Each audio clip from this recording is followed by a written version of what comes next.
Hello, good evening दोस्तों। छोटों को नमस्ते, बड़ों को प्रणाम। सबसे पहले मैं आपको आज से पहले एक मेरी क्लास आई थी बौद्ध धर्म की, जिसमें मैंने बताया था आपको संगीतियाँ। उस संगीतियाँ के विषय पर जो मैंने वीडियो बनाया था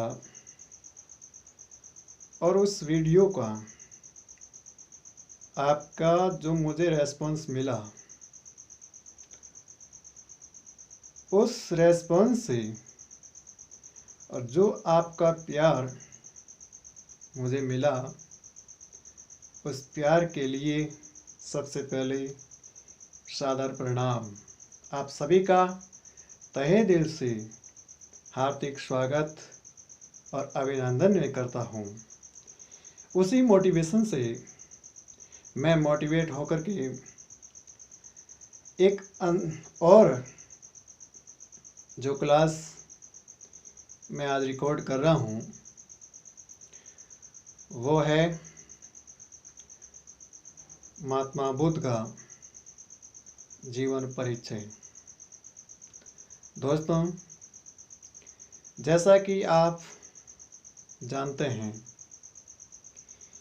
कि भगवान बुद्ध का जन्म कब हुआ, कहाँ हुआ, उनकी माताजी का नाम क्या था, उनके पिताजी कौन थे, उनके गोत्र क्या था और उनकी भविष्यवाणी क्या हुई थी, इस सब के बारे में मैं बात करूंगा। और जो भी मैं यहाँ तथ्य रख रहा हूँ, पूर्ण रूप से सोच समझकर त्रुटि रहित तथ्य को देने की कोशिश कर रहा हूँ, तो ध्यान से सुने। गौतम बुद्ध का जन्म की बात करें तो ये जन्म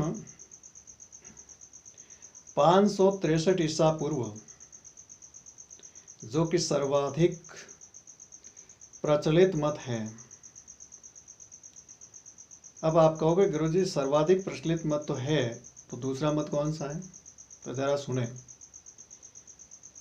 सिंहली अनुश्रुतियाँ बौद्ध धर्म की है, जिसमें दीपवंश और महावंश आते हैं। सिंहली अनुश्रुतियाँ क्या कहती है कि सिंहली अनुश्रुतियों के अनुसार गौतम बुद्ध का जन्म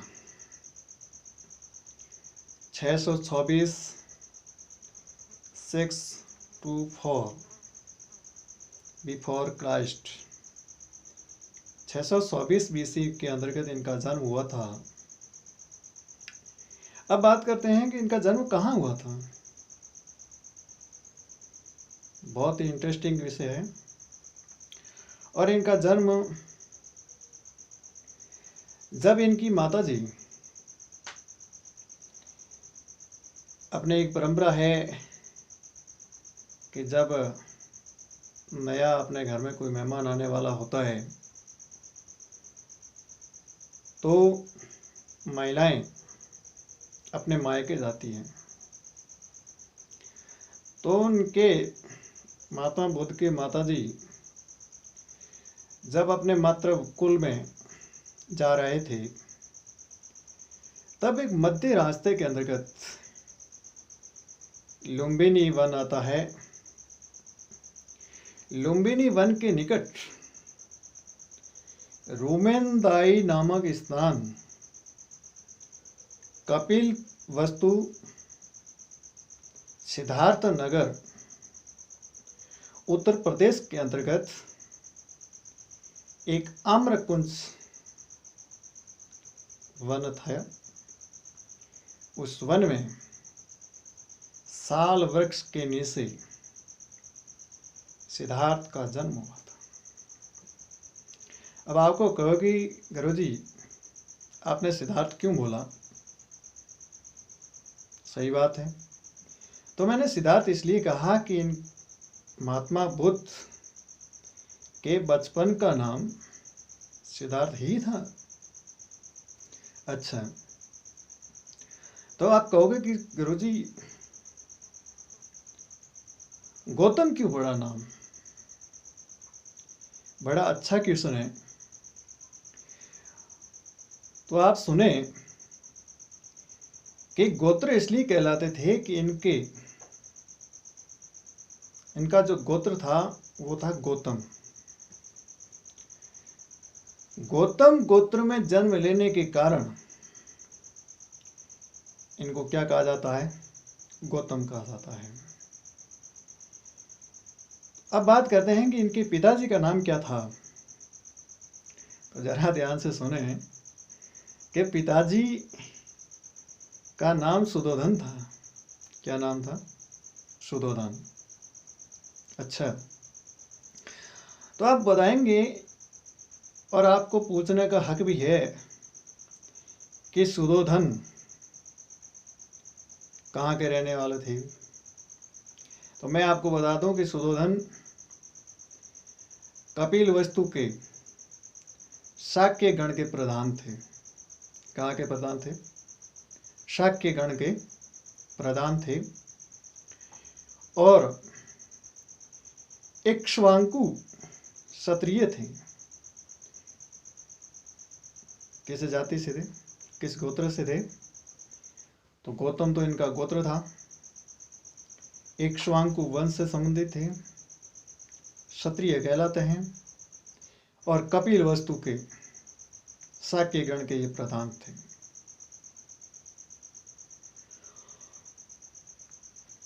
तो ये तो होगी पिताजी का नाम, माताजी का नाम हो गया, मैंने इनका जन्म बता दिया और स्थान कहाँ था ये भी बता दिया।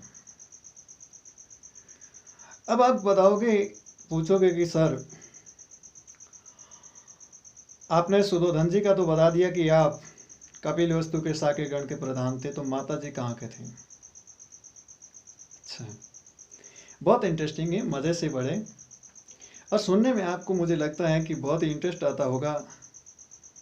एक कहानी फॉर्मेट के रूप में मैं बता रहा हूँ और कोई प्रेशर नहीं लेना है, कोई दबाव नहीं है। जितना अपन कहानी रूप में याद करेंगे उतना ही ज़्यादा ही याद होगा। और मैंने भी ऐसे ही याद किया है कहानी रूप के लिए। तो मैं माताजी के बारे में बताऊंगा कि माताजी का नाम महामाया था। क्या नाम था, महामाया नाम था। और ये रामग्राम की कोल्य गण से संबंधित थे। किस गण से, कोल्य गण से संबंधित थे। और देवदह कुल से संबंधित अंजना की पुत्री थी। साथियों, आपको पता है कि मैंने पिछले काफ़ी वर्षों के प्रश्नों का एनालिसिस किया है, जिसमें ये पूछा गया था कि गौतम बुद्ध की माता महामाया किन की पुत्री थी। तो सीधा सा आंसर बनता है कि यह देवदह कुल से संबंधित अंजना की पुत्री थी। यहाँ पर एक बड़ा ही वाकया घटित होता है दोस्तों। क्या वाकया घटित होता है कि जब गौतम बुद्ध का जन्म हुआ, जन्म होने के 7 दिन बाद में ही दुखद घटना घटित हो जाती है। और वो घटना है माता महामाया का देहांत। कोई बच्चा जन्म लेता है और जन्म के 7 दिन के बाद में माता जी का देहांत हो जाता है, तो ये कितना एक करुणामय होगा। और इस समय इनका जो लालन पालन है, सुधोधन जी की दूसरी पत्नी, क्या नाम है, प्रजापति गौतमी, और इनकी वी माता भी लगती है, मौसी भी कहते हैं, क्योंकि पत्नी की बहन होगी तो मौसी होगी, जिसको हम हिंदी में मासी भी कहते हैं। तो उन्होंने इनका लालन पालन बड़े प्यार से किया। और यहाँ गौतम बुद्ध, सिद्धार्थ जिसको हम कहेंगे, बड़े होते हैं। इनसे संबंधित कुछ कहानियां भी प्रचलित है। एक कहानी मैं आपको सुनाता हूँ। कहते हैं कि सिद्धार्थ जब इनकी माता महामाया के गर्भ में आए, उस समय इनकी माता जी को एक रात को सोते समय स्वप्न आया। क्या स्वप्न था? स्वप्न ये था कि एक सफेद हाथी है, अपनी सूंड में कमल लिए हुए इनके गर्भ में प्रवेश कर रहा है। और ये मैं मेरे मन से बात नहीं कह रहा हूं, ये जो वाक्या, ये जो घटना माताजी महामाया को आया था, इन घटना का चित्रांकन बरहुत के स्तूप की वेदिका पर चित्रित किया गया है। वेदिका क्या है ये मैं आपको आगे बताऊंगा, स्तूप के अंतर्गत बताऊंगा। अब इनके जन्म के समय इनके साथ में 7 प्राणियों ने जन्म लिया। बता सकते हैं कि कौन कौन से प्राणी थे? एक तो सिद्धार्थ स्वयं ही थे। उसके बाद में एक लड़की थी यशोधरा, जिनको हम राजकुमारी कहेंगे। यशोधरा ने भी जन्म लिया। कंथक, छंदक और प्रसेनजित, चंड प्रद्योत, उदयन और बिंबिसार, ये सातों के सातों दोस्तों शाक्य कुल में जन्म लेते हैं। तो 7 प्राणी हो गए। उसके बाद में कहा जाता है कि महात्मा बुद्ध 7 कदम चले थे। आपको यकीन ही नहीं होगा कि एक बच्चा जन्म लेता है और जन्म लेते 7 कदम चलना वाकई में एक अद्भुत घटना है। और इन्हीं के साथ में 7 प्राणियों का जन्म लेना और 7 प्राणियों का भी गौतम बुद्ध के जीवन से संबंधित होना, यह भी एक अद्भुत घटना है। तो भाई आप सुन सकते हो और समझ सकते हो कि अपने घर में भी कोई पहली बार घटना होती है तो हम भी एक आश्चर्यचकित हो जाते हैं कि क्या ये जन्म लेना किस प्रकार के रूप में अपन लेते हैं। तो पिताजी को रानी गया और पिताजी एक दिन जाते हैं, किनके पास में एक ऋषि अतीश होते हैं। ऋषि अतीश के पास में जाते हैं और उनसे भविष्यवाणी करवाते हैं कि महाराज, मेरे घर में एक पुत्र रत्न की प्राप्ति हुई है और ये अद्भुत घटना भी है, आप उनके बारे में भविष्यवाणी करें। उनके बाद में कालदेव के पास में जाते हैं और अंतिम जो भविष्यवाणी करवाते हैं कौंडिन्य नामक ऋषि से, यानी ब्राह्मण होते हैं, उनसे भविष्यवाणी करवाते हैं। अब आप कह सकते हो कि सर आप पहले तो आपने बताया कि ऋषि अतीश से भविष्यवाणी करवाई थी, सही बात है। उसके बाद में कालदेव से भविष्यवाणी करवाई थी, यह भी सही बात है। और तीसरी भविष्यवाणी कौंडिन्य नामक ब्राह्मण से करवाई थी, तो यह भी सही बात है। क्या बात कही थी उन्होंने? तो उन तीनों ने एक ही बात कही थी कि सुधोधन साहब से ये बालक या तो महान चक्रवर्ती सम्राट बनेगा और या क्या बनेगा, महान सन्यासी तथागत बनेगा।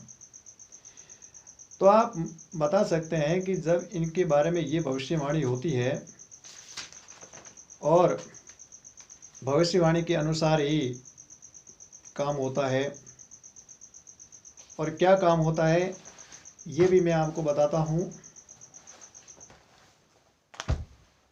कि जब पिताजी को ये पता चला कि या तो ये महान सम्राट बनेगा या बनेगा क्या, सन्यासी।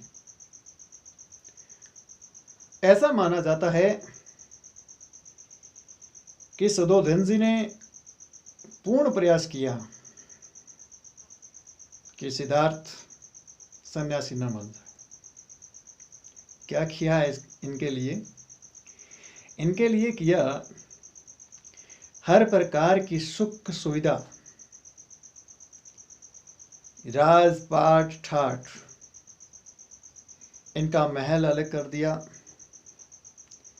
एक छोटी सी आयु 16 वर्ष की आयु मानी जाती है और 16 वर्ष की आयु के अंतर्गत इनका विवाह करवा दिया जाता है। आप पूछेंगे विवाह किनके साथ में होता है? तो मैंने कहा था कि एक 7 प्राणियों में मैंने कहा था कि यशोधरा के नामक एक राजकुमारी का भी जन्म हुआ था। उन्हीं राजकुमारी यशोधरा का विवाह किससे करवा दिया? सिद्धार्थ से करवा दिया। अच्छा, सिद्धार्थ से विवाह करवाने के बाद यह राजमहल के अंदर के रहते हैं। रात भर नृत्यांगनाएं नृत्य करती है। भाई, जिसको होनी होती है तो हो जाती है, उनको कोई टाल नहीं सकता है। सिद्धार्थ जी महान सन्यासी बनेंगे, उनको कोई टाल नहीं सकता है। तो सिद्धार्थ जब नृत्य को देखते हैं तो नृत्य देखते ही नहीं है, आराम से सो जाते हैं आंखें बंद करके। बेचारी नृत्यांगनाएं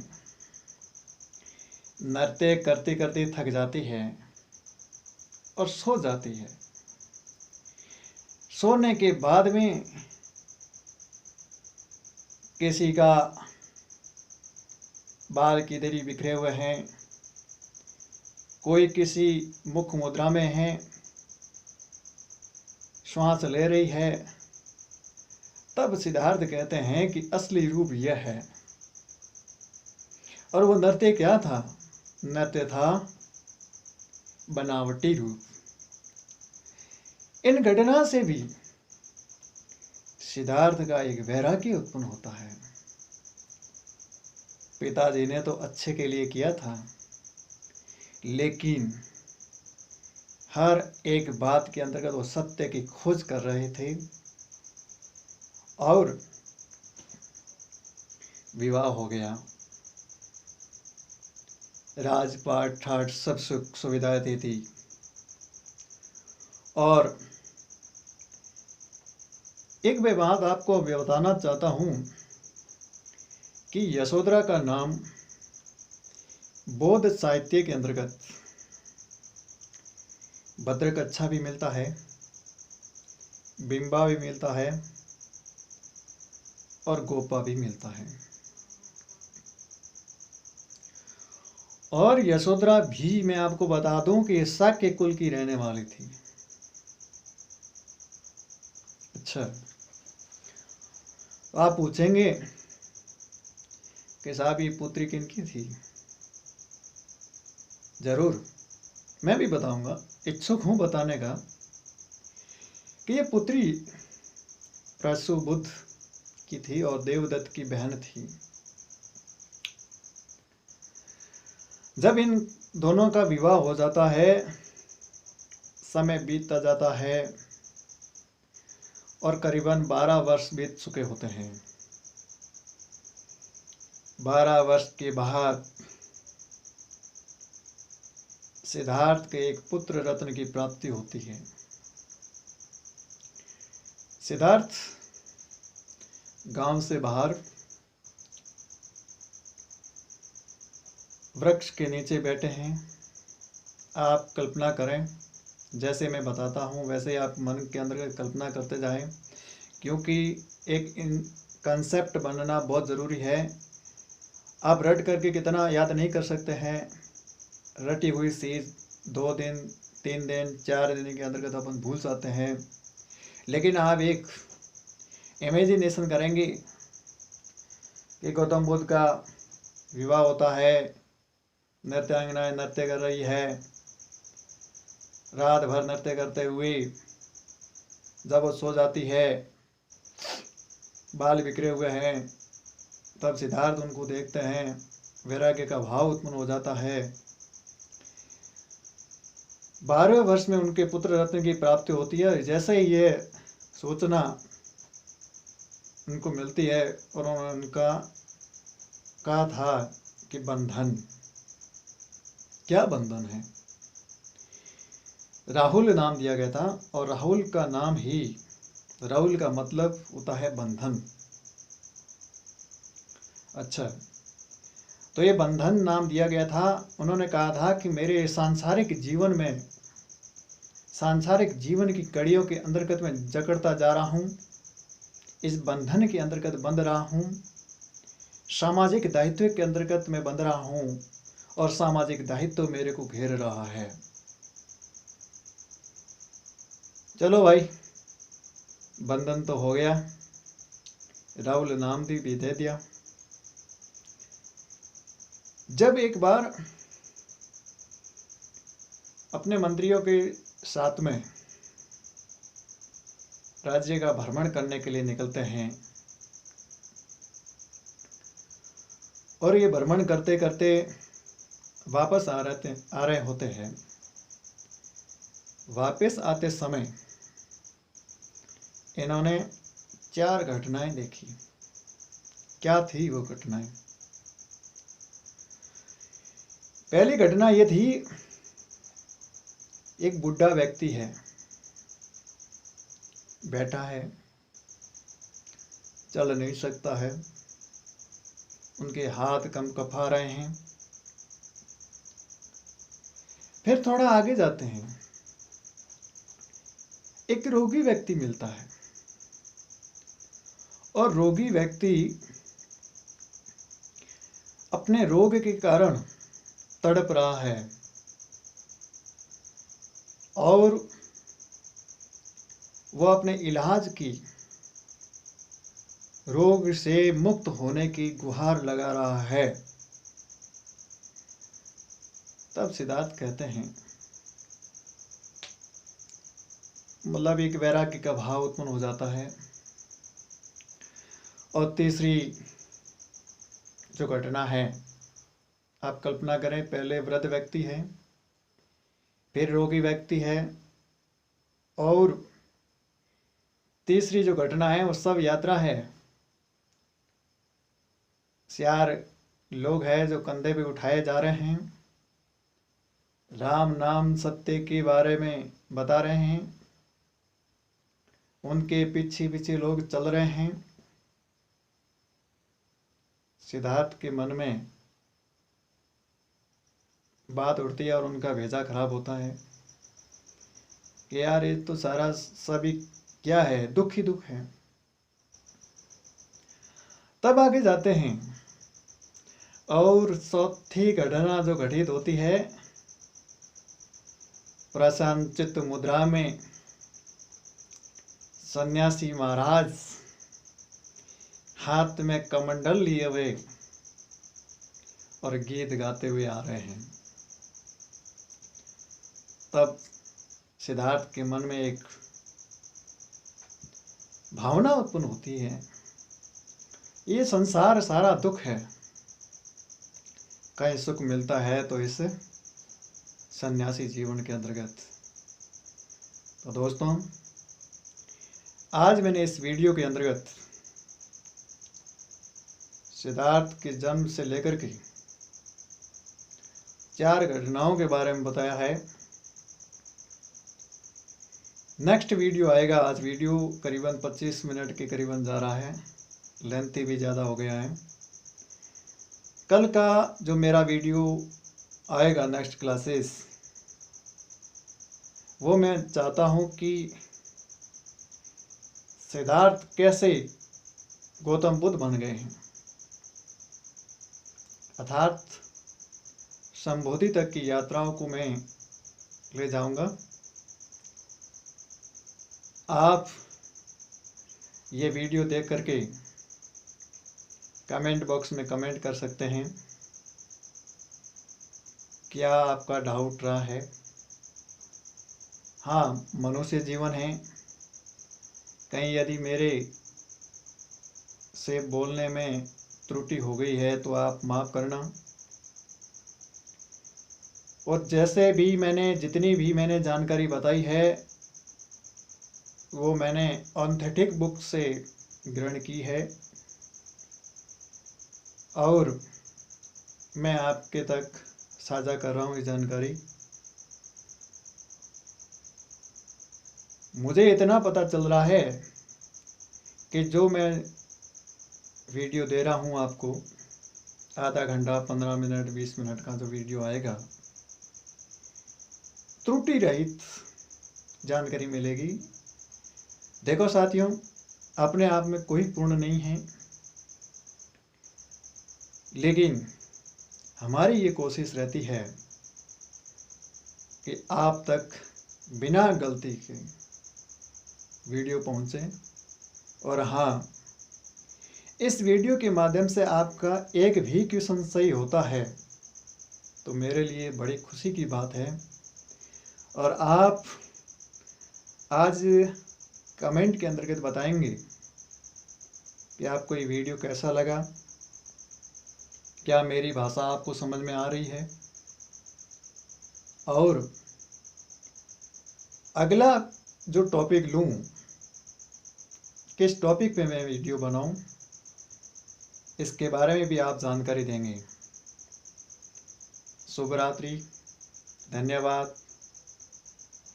मस्त रहें, अच्छे रहें, पढ़ते रहें, क्योंकि ये समय भी एक पढ़ने का है।